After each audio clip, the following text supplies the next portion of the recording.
खाना पकाउने ग्यासको अभाव र कालाबजारी बढेको गुनासोपछि प्रशासन एक्सन मोडमा आएको छ। घोराईमा नेपाल आयल निगम जिल्ला प्रशासन कार्यालय घोराई उपमहानगरपालिका र नेपाल प्रहरीको संयुक्त टोलीले बजारमा कडा अनुगमन सुरु गरेको छ। सर्वसाधारणबाट ग्यास सहजै नपाएको र महँगोमा बेच्ने गरिएको गुनासो बढेपछि यो टोली मैदानमा उत्रिएको हो। यदि तपाईको क्षेत्रमा पनि ग्यास विक्रेताले लुकाउने, बढी मूल्य लिने वा कुनै शंकास्पद काम गरिएको भेटिएमा तुरन्त जिल्ला प्रशासन उपमहानगरपालिका वा नजिकैको प्रहरी कार्यालयमा सूचना दिन अपिल गरिएको छ।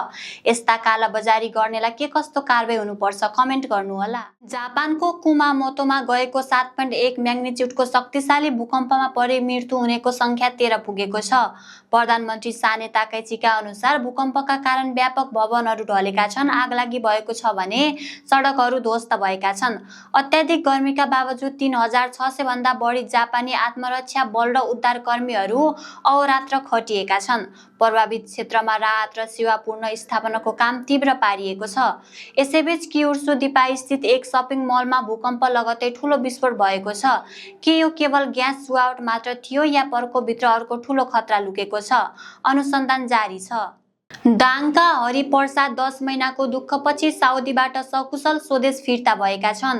राष्ट्रिय स्वतन्त्र पार्टी दाङका सभापति किरण खनालको पहलमा दाङको भवा नाकाका हरिप्रसाद सार्की सकुशल स्वदेश फर्किएका छन्। 10 महिनादेखि साउदी अरबमा भवा नाकाका हरिप्रसादले दुःख पाइरहेको कुरा कुनै कार्यक्रममा गएको बेला राष्ट्रिय स्वतन्त्र पार्टीका दाङ जिल्ला सभापति किरण खनालले थाहा पाए लगत्तै त्यस घटनाप्रति चासो दिन थालेका थिए। त्यसपछि फेसबुकको कमेन्ट मार्फत मेसेज रिक्वेस्ट आएपछि किरण र हरिको कुराकानी सुरु भएको थियो। कुराकानीकै क्रममा भवा नाकाका हरि विगत 10 महिनादेखि साउदीमा समस्यामा परेको, खाना बस्न समेत दुःखले पाएको र तलब नदिई चरम दुःख दिएको अवस्था रहेको हरिले बताएपछि आफूले आवश्यक पहल सुरु गरिएको सभापति किरणले बताउनु भएको छ।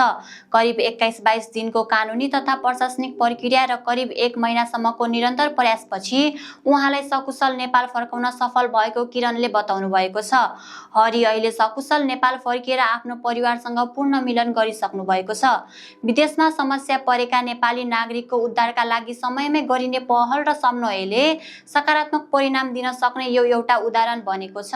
लमै बजारका छाडा गाई गोरुको व्यवस्थापन सुरु भएको छ।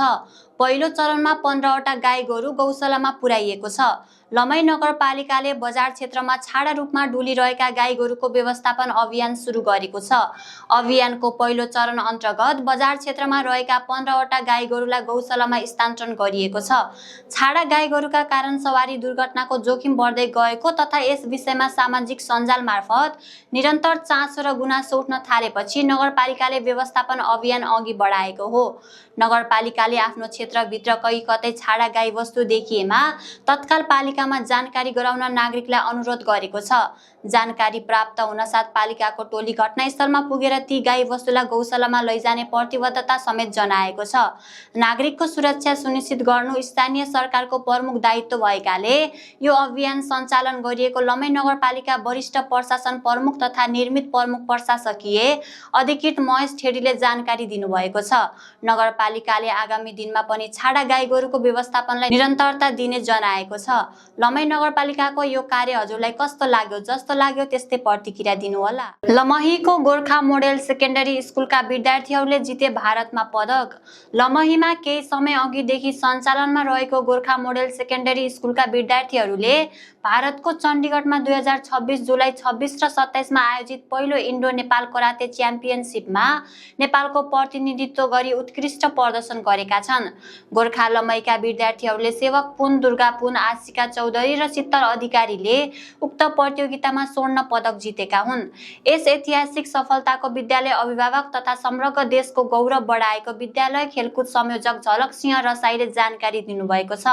स्वर्ण पदक विजेता सम्पूर्ण विद्यार्थीहरूलाई हार्दिक बधाई तथा शुभकामना। आगामी दिनहरूमा पनि खेलकुद क्षेत्रमा अझ उत्कृष्ट सफलता हासिल गर्दै देशको नाम उच्च राख्न गोर्खाले विद्यार्थीहरूलाई किताबमा मात्र नभई खेलकुद क्षेत्रमा पनि प्रशिक्षण दिइरहने खेलकुद संयोजक रसाईले बताएका छन्। गोर्खा मोडल सेकेन्डरी स्कुल र विद्यार्थीहरूको मनोबल बढाउनका लागि हजुरहरूले कमेन्ट गर्नुहोला।